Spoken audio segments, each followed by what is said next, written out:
Okay, so this is the document that you will be submitting. By the time you turn it in for your final, it'll probably be a 10 to 15 page report. You are not turning in a 10 to 15 page report next week. You are turning in probably a 1 page. That's it. So all we're doing is starting it with the evidence that you have now.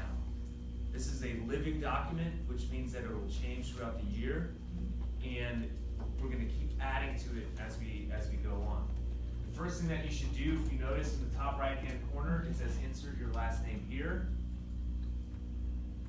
Insert your last name here. If you scroll down on the title page, you'll notice that it has a fake police department, Office of the Medical Examiner. It has the Ana Garcia case. It has a spot for you to put your name. Go ahead and put your name there now. Yeah, you erase all the stuff that has parentheses, erase it, put your first name, middle initial, last name. And if your name is Madison and you go by Maddie, put Madison. Put your full name.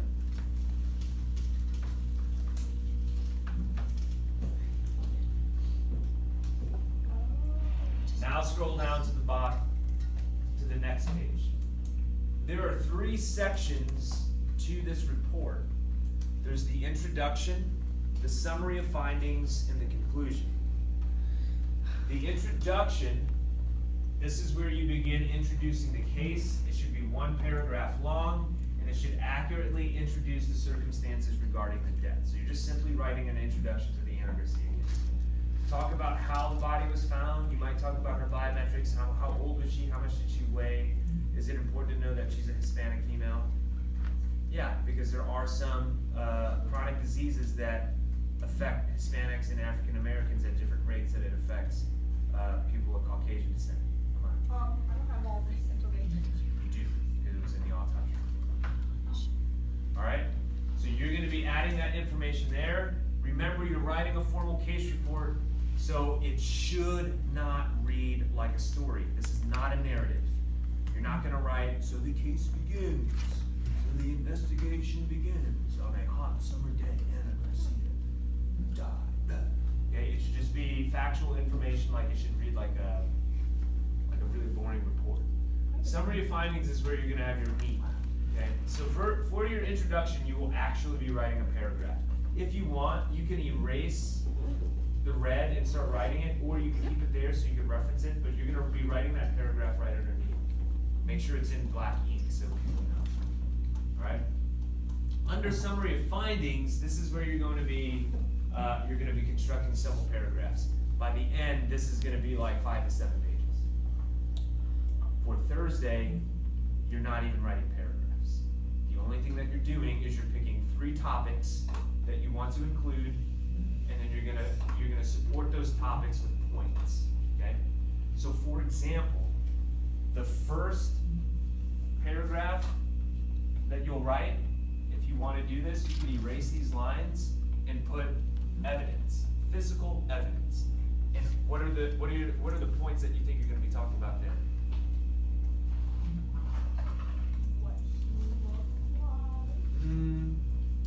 That should have already been covered at the beginning. What was on the scene, right? Talk about the pieces of evidence that you found. Talk about how you guys did an analysis. You should know who the fingerprint belongs to, shoe print. We know what drugs were found at the scene. We know that there is a syringe, but the syringe, we haven't found out what was in the syringe. So maybe you talk about the evidence.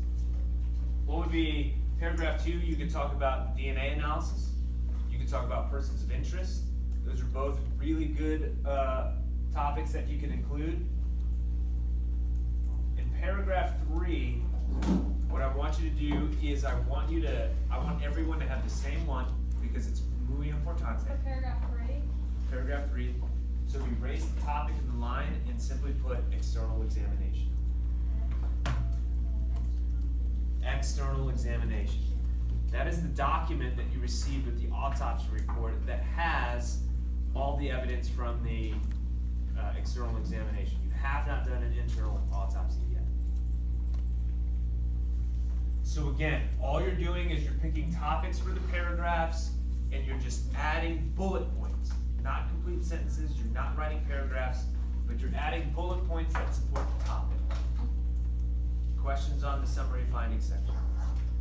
For the conclusion, this is probably the most important paragraph, and it's a short paragraph. The only thing that you're gonna write for the conclusion is the manner of death and the cause of death, but more importantly, you need to provide evidence that says why you think that. In the autopsy report that you turned in, I may have left you a comment, but I wasn't judging you based on your logic, okay? If you said homicide and you said crazy things underneath, maybe I said, well, this is kind of crazy, but I still gave you 20 out of 20 points. Your logic wasn't questioned. Here it will be. I don't want you to think there's a right or wrong answer, but there are answers that are not logical. There was a girl last class who we were talking about her autopsy report. She put homicide for manner of death, okay? Nothing wrong with that, that's an option. But under a homicide, she had three possible causes. She had stroke, beaten to death, and drug overdose. If she were to put that in this report, she would definitely be questioned. Because A, let's first talk about stroke. What is a stroke? What physically is a stroke? It's like losing the brain of oxygen. Yeah, your oxygen to your brain's cut off, okay? Usually that happens with a blood clot.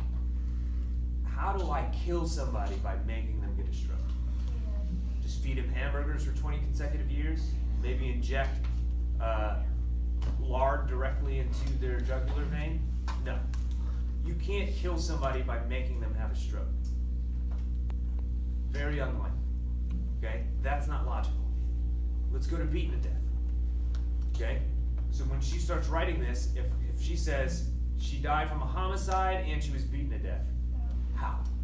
What physical evidence did you have to support that? What wound? Only one. On the head. She got wounded to the head. But if you read the autopsy report, it says light bleeding, no skull fracture. It's a pretty light hit. Okay? It's also unlikely, very illogical. The last one, drug overdose. It straight up says in the toxicology report at the top of the autopsy report, no evidence of overdose on prescription or non-prescription drugs. Is that a logical conclusion? No. Okay? So make sure you pick ones that you're able to support. And you may have to do some research. The external examination is going to provide you with some clues. So if you pick like accidental anaphylactic shock, had some things that kind of talked about that, yeah, there you go. Now you're getting someplace. All right? So that's it. That's all that you have to turn in. Conclusion. You're not writing paragraphs for this. If you want to start writing paragraphs, you can, but you're only going to be erasing this, adding your topic, points to support it. You have all the evidence that you need. This should be about a page, maybe a page and a half. It is due when, Grace? It's due Thursday. It is due next Thursday. And remember, Unit 2 starts on Tuesday. So just this page. Just this stuff. And you don't have to write paragraphs, you just have to do bullet points. Right. Unless you're doing an introduction, summary, or finding. Yeah. That's paragraph. Introduction and the conclusion, you should have paragraphs, but summary findings, you should not. Oh. Let me show you the rubric so you know how you'll be graded. The great thing about rubrics and like papers and projects is if you want it, you get 100%. All you gotta do is follow the rubric. Okay, it's not like a test where there's kind of some randomness in whether or not what questions you get. Here, it's straight up. Introduction.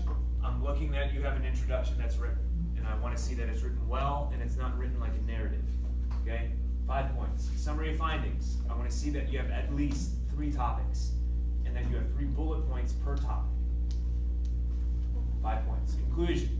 You have a logical manner of death. You have a logical cause of death, and you have an explanation that holds those two accountable. That holds you accountable to your logic.